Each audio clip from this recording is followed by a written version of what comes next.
Okay, we're live. We're on Facebook, LinkedIn, YouTube. All right. Hey, Will. Hello. Good afternoon. How are you? Very good. It's been good. Amazing. Awesome. I'm Good so start. excited for this conversation today.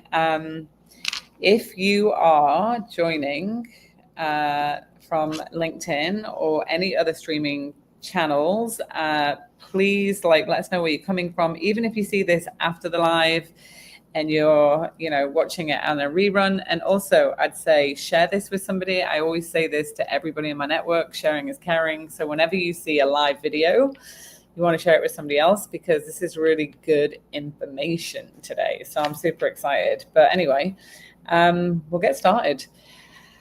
I met you when I was in the midst of building Ask April AI at the beginning of the year. Yeah. And I didn't know that this was a thing that happened to people, where you're building something with a platform developer and then all of a sudden they go rogue. Yeah. Yeah. Take your code, and now all of a sudden you're being held hostage for code when you're trying to build something, and it can be quite costly. And I think at the time as well, AI was evolving and all of that good stuff. But yeah, I met you and you just kind of saved me, because you came in and helped me figure out what was happening and speaking that language, which I had no knowledge of at the time. So I'm really grateful that we met. And I'd love you to just introduce yourself to my network, like All who you right. are, what you do, your background, so everybody kind of knows what you're up to. Of course. So I'm Will Moore, the third. I've been working in tech for about the last 20 years. I probably spent the last, I want to say about 15 actually doing software code, software development, etc. Yeah, so I started off as a web developer and went into sort of the software development track. And that's not where I started. I started with MIS, Management Information Systems, which is kind of boring, but what I cared about was databases and backend and stuff like that. I didn't really care about the computer science. I just cared about building apps and moving data around and things like that. That's always been interesting to me. So yeah, been in the field for several years doing software development as a full stack developer, and finally pulled the rug right under from under myself and went out and built Savvy AI and, as you know, Code Rescues, which you are hugely much behind, I would say, because you know I already knew about the code hostage thing. I I think I might have rescued a few code bases in the past, probably two or three of them, but I never looked at it as a specific service. So Mm. that's what you kind of pulled out at me. Yeah, brilliant. And there's a lot of women tech founders that I spoke to after that period of time and saying, "Yeah, April, this happens all the time." And it's like, what do Yeah, you do when that yeah, that's happens? nuts. And so, what is Savvy AI? What is Savvy AI? Is that your agency now? Like, what are you doing with that? Savvy AI is an AI agency first and foremost. So we do consulting out of there. We actually build SaaS applications as well from start to finish, soup to nuts. And we also are kind of an idea generator. Mm. You know what I mean? Because Code Rescues basically is a product of Savvy AI. We use a lot of AI within Code Rescues. Um, we use AI to assess. We're building custom commands within Claude Code for that specifically. We use a lot of AI. In fact, we're Okay. using N8N for doing some onboarding and things like that. All that stuff's kind of in the works right now, but yeah, that's basically what we do. And we're coming together because we're going to build out some training programs around how to master AI for, somebody like me that used to run retail stores, right? And just training and coaching can kind of start building my own product now, Yeah. based on what you've shared with me and what I've learned. Uh, Right. I don't know what that noise is. It's probably like something going Oh, on. it's 100% my outside. Always the same way. It's like 100%. always like that. I used to be in New York and I'd always hear noises in the back. But anyway, yeah, just like if I can learn and learn to code and use AI in my daily life to save me a lot of time, I think there's a lot of people that just don't know how to use it, are scared of it. You know, there's a big study now on the fear of it replacing people's jobs and all of that stuff. And I say, well, it could replace your job if you don't really learn how to use it and maximize it.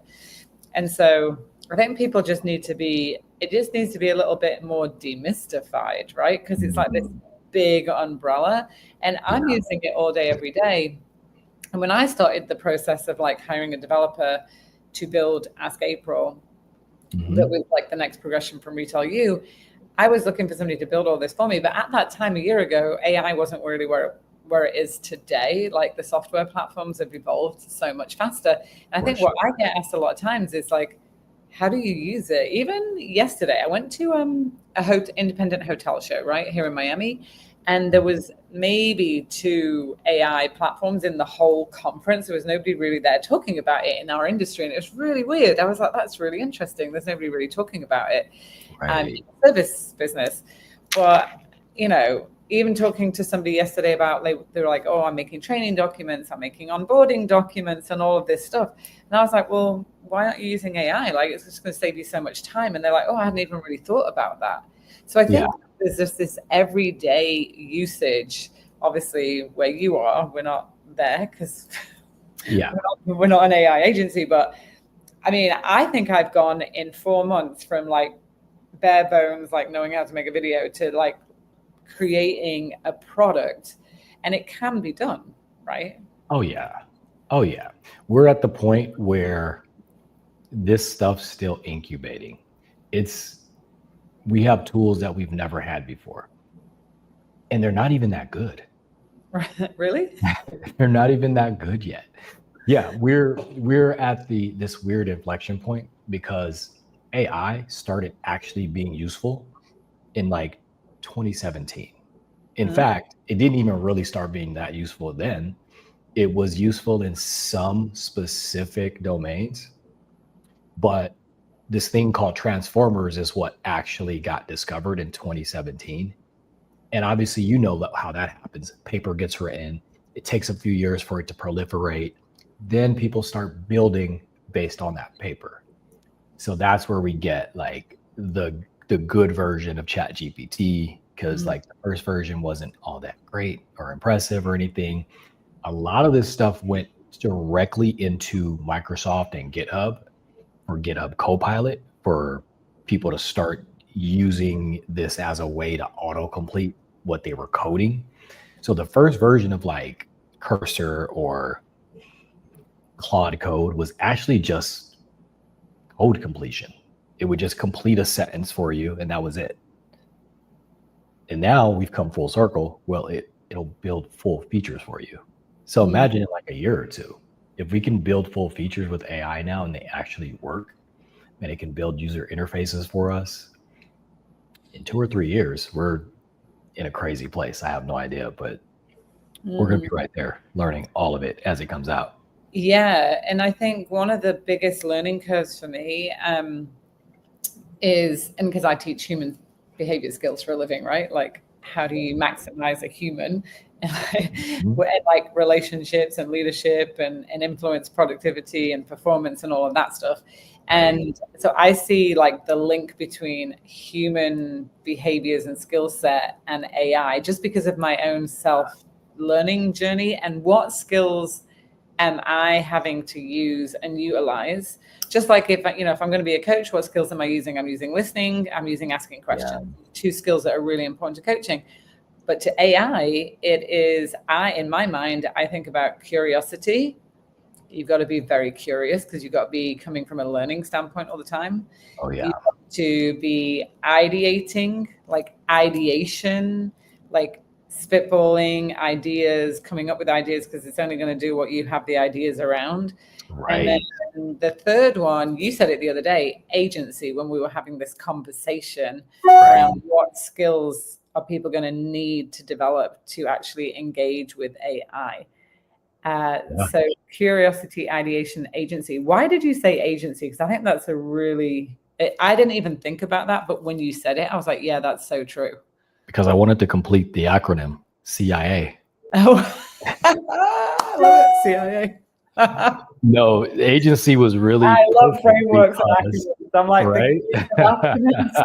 that was definitely not on purpose, but agency was perfect because we were talking about the fact that people that maybe didn't pick this up earlier,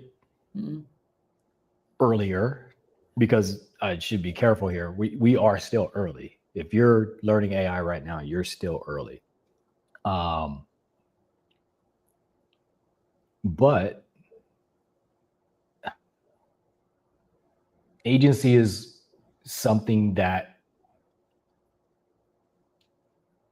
it can sort of overcome a lack of skills. If you have a lack of skills, but you have agency, you will eventually pick those skills up. Right. Anybody who's got a cache of skills, they must have agency or curiosity and a little of both, because you can be curious and have no agency. Right. So if you're thinking about, like, if somebody's, working in a workplace right now and really thinking about, no, I don't want to use AI, I'm not sure about it, I'm really scared of it, then I would ask them to consider, like, how curious they are as a person. I know that when I worked at Apple, it was a lot of learning agility, curiosity, because things were never done. Like in technology, things are never done, right? It's always evolving. So you can't kind of get frustrated with that. And then how often do you ideate with people and ideate about things like that you may not be right on, but just having a discussion around new ideas about things and then owning it. I think that's really, really key, because that's what I've seen. And I think people get stuck. Like they just, like prompt architecture is real, like asking those kind of questions. Yeah. So, this is obviously a 3-part series, and we're starting from, step 1. We're going to go on to step 3, because when you're saying Claude Code, some people will be like, what is that? I don't even know what Claude Code is. I didn't know what it was until you came along into my life. Now I love it. It's like working with it all the time. But, if you were like going to teach, because you're a very good coach, Will, like when you came into my life, you were really like coaching me and teaching me. What would you give people advice to, like in terms of like just starting the process of learning AI? The process of learning AI would be take things that you do on a daily basis and find a way to sprinkle a little bit of AI on it. All right. So whether that's you send an email every day, right? Just try going into ChatGPT, take what you would have written, and then just have ChatGPT rewrite it for you. You might not love what it does with what it gives you, but you can re-edit that. What I find is that we have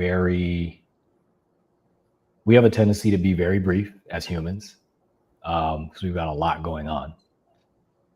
And so a lot of times we're either too brief in our messaging or we're too verbose. ChatGPT can help there.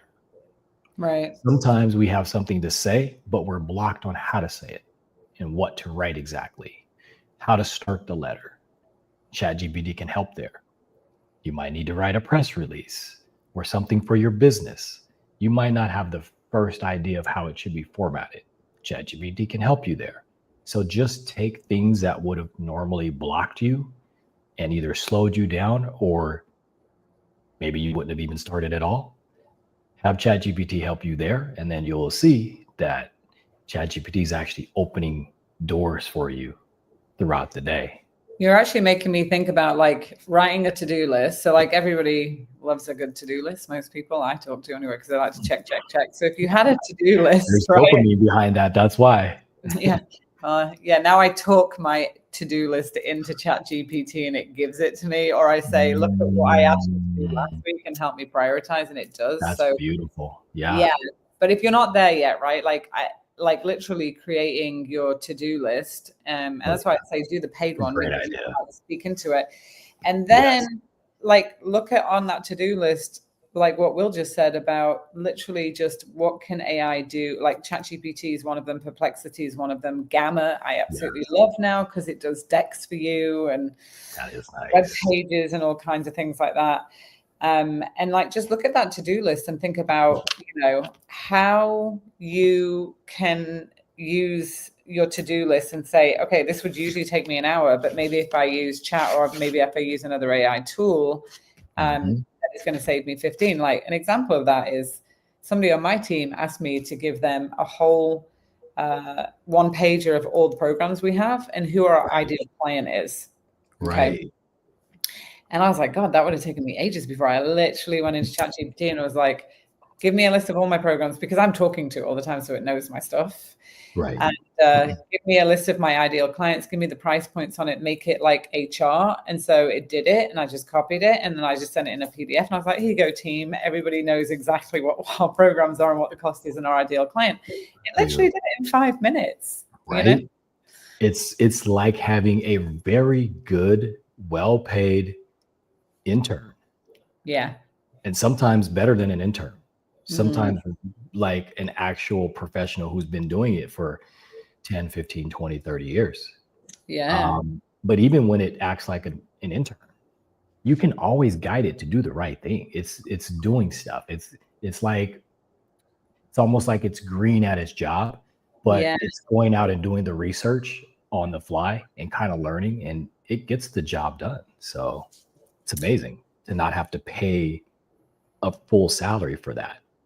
Yeah. And to be able to do it in multiple domains. Yeah. Like even I was in an executive offsite in New York not long ago. I was facilitating a strategy session and OKRs, objective key results, right? And like we were formulating that. Now I've been in so many executive meetings and teams where it took us like 6 months to iron out a strategy and like we couldn't figure it out. And so I was like, okay, let's just open up ChatGPT. And I was like, okay, everybody tell it, like, let's speak into it. Tell it what the objectives are, what you're trying to drive, what you're trying to measure.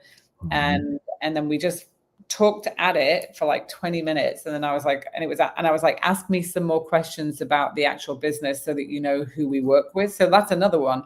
You can say, ask me 25 questions so that you can give me the right information. And it literally spat out like OKRs. And they were like, that's it, we're done. And I was like, yeah.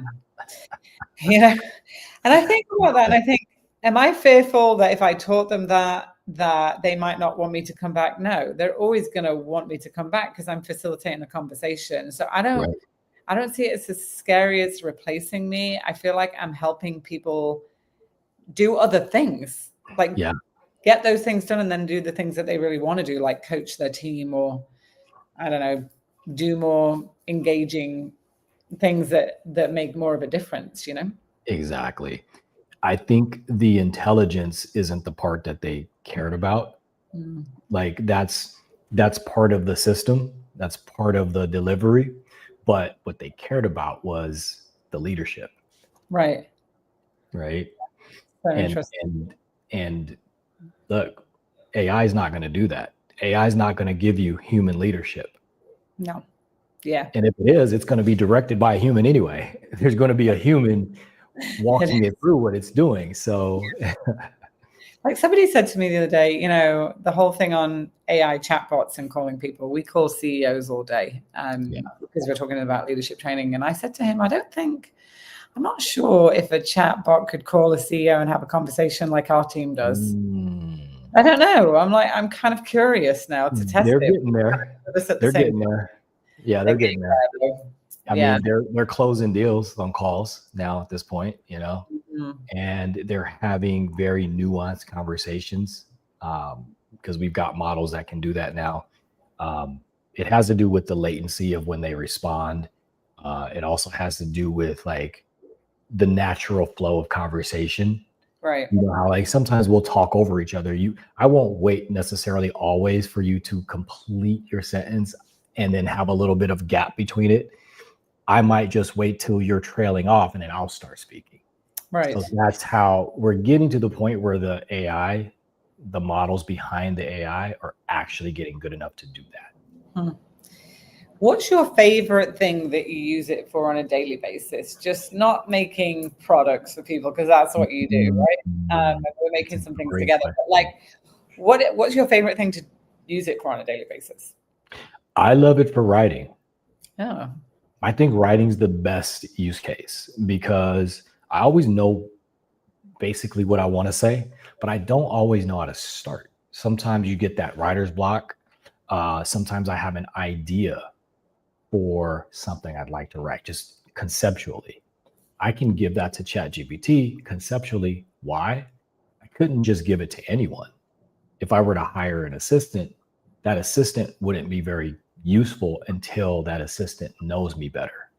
ChatGPT knows me because it has an access to all of my conversations with it. It has all the personalization settings I've set.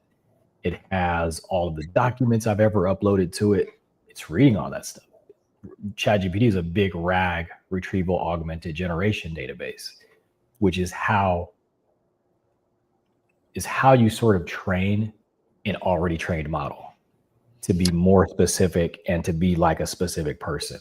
You just said about settings, right? So explain that for the average user of ChatGPT. What do you mean by settings? Because most people, I have a friend, I was in London and she had 3 different AI apps on her phone and none of them were ChatGPT. And I was like, okay, you have ChatGPT on your computer, but it's not on your phone. She's like, I just went to the app store and I downloaded which one. It looked like it. And I was like, well, it's not syncing because it's not the same one. So I got her like set up on the right one. That's number one. Make sure you've got the app and your whichever one you're using, that it's syncing, because then you're storing it. So otherwise you'll go to one and you won't find it on the other. And they're sneaky in the app store because they look very similar, but they're not. Oh yeah. I'm surprised Apple doesn't cut crap, like nail that in the. Yeah, because you were paying for 2 ChatGPT different services, and she thought they were. That was one thing, but like settings, what do you mean by settings? So there's a bunch of settings. There's personalization settings that you can change within ChatGPT. So if you click on your username, usually I think that's where it's at in the app, you'll get the settings and personalization.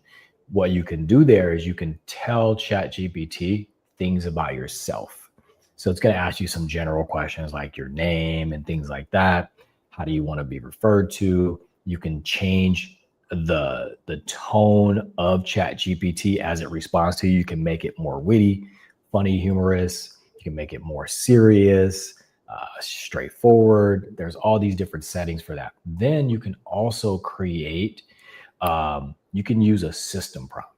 This is kind of like a really low level thing, but if you change the system prompt, you essentially change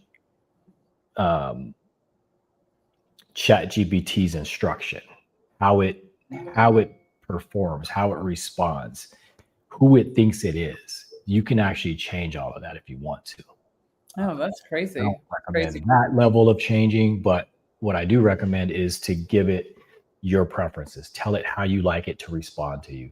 Tell it how you like things output by default. If you like Markdown as source code, just plain text instead of sort of the, almost Microsoft Word type of responses that it gives you, you can tell it to do that and it'll do that.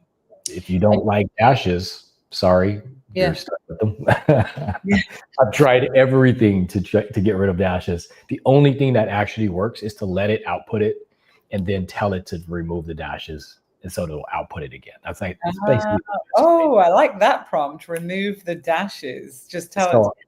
This is the thing about it. You have to be all the time ideating and going, how can I get this to something better?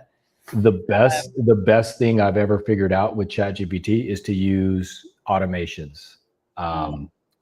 It's called text replacements. So if you go into text replacements and then create a little snippet, I usually use the little @ symbol. So if I want to type my email address in, instead of typing my whole email address in, I have a snippet called @em. So everywhere I want my email, I type @em, and then it replaces it with my full email address. Oh, wow, that's cool. So for the ChatGPT thing. We just got a comment from Lana. She said there is This is in the comments in the feed. So there is one thing that concerns me with creating AI persona avatar is how to ensure authenticity. Yep, I can see that. And make sure that someone else wouldn't mislead people and create some kind of lie. Me looking AI coach using my name and approach, for example. And that's a good example. Fair. Yeah. So for April AI, we built it on Delphi, and which I know you're building an AI coaching platform next, so we might move over to you probably. But we made sure that it was only being trained on all the words that we have, so that it wasn't open AI. Like literally, it couldn't connect to open AI in the background. It was only trained. So what would you say to Lana from that comment? Because it's valid, right? It's a real concern for sure, because there's really nothing stopping a person right now from finding a 10-minute clip of your voice, finding a bunch of photos of you on the internet, and then using AI to create a clone of you. There's nothing stopping someone from doing that. So it's a real fear. Just like you would have the fear of, pretty much anything else you can't really stop people from doing. Mm-hmm. I don't know what to say to that. It's a real fear. Yeah, it's a real fear. Yeah. Yeah. I mean, I know. I just had to kind of, I'm like, I'm either going to go with the trend, go against it. What am I going to do? I'm not going to fight against it. For me, I just thought, excuse me, I could give people more information. Yeah. And access. Agreed. Exactly. Well, of course, using AI to make more money is always good because, having issues, having issues when you have more money, usually it doesn't alleviate the problem completely, but it feels better. One of the things that I use it for the most, people ask me this all the time, is to really think through business models. Okay. So as an entrepreneur, I wouldn't say business modeling and financial models and things like that are my biggest strength. And it helps me model out my business in comparison market studies to other people's leadership businesses. And I think that's so valuable. Yeah, agreed. Excuse me while I have a coughing fit. I'm like, got such a dry throat. Yeah. It always happens on live. But yeah, like literally modeling things out. Because like if you're going to do a market study and a pricing analysis, like I think about retailers and when they're thinking about pricing analysis on products and things like that and services, it can actually do that for you. Perplexity is a really good one for research. Yeah. And then it can look at what you do and it can create a complete business plan and a model. And I love that because that's not always, I love that stuff because it's nerdy, but I'm a visual person. So I want to see it all. And I want to see like column, like how do we compare to John Maxwell's leadership training, John Gordon's, all these other leadership trainers. How do we compare in the retail world of training? And so I really love it for that. Yeah. Great ideas, Yeah, I agree with that. Another thing I use that I like to use it for is summarization. You wouldn't believe how many times I summarize things. I go to a YouTube video, I take a couple screenshots, put it in my document, and then what I do is I take the entire transcript and I go to ChatGPT, and I have another little text replacer that when I type summarize, it'll take what's on my clipboard. It'll take this big prompt that I've created that I reuse for doing the summarization so it comes out the right way. Yeah. So it takes the prompt and then it stuffs what's on my clipboard right into the middle of the prompt, runs the prompt, and then I get this great summary that I can stick in my document and then move on because, you just want the information. You want to come back later and look at the details. So that's a great one that I use all the time. That's really good. Okay, so we're coming up nearly on half an hour. We could talk about this all day, but my 3 takeaways really to start mastering AI, if you're thinking about how do I approach this and how do I get better at it, I would say these 3 skills. If you're a leader and you have a team, what are you doing to teach these 3 skills? So curiosity, I'm going to go CIA now, curiosity, ideation, and agency. Just become CIA agents, like literally. That's right. That's right. Do it. Because if you can get your team to be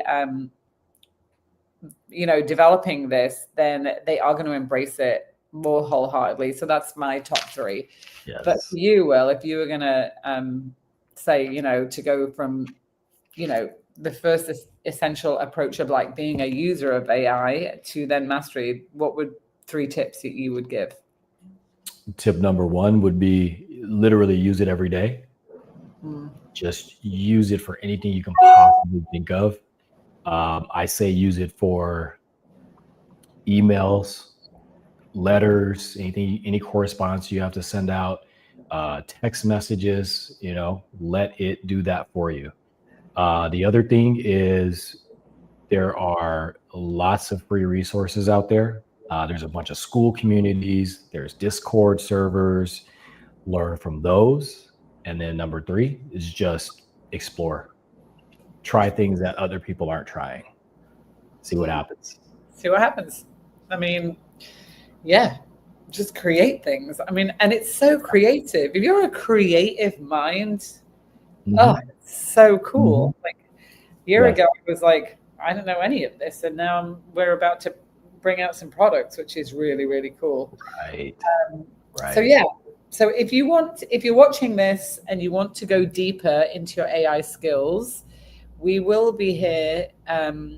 It's a 3-part series. We're going to do another 2 of these, but we will be then probably going into like a masterclass style. So definitely make a comment underneath and we'll make sure that we send you the information for that.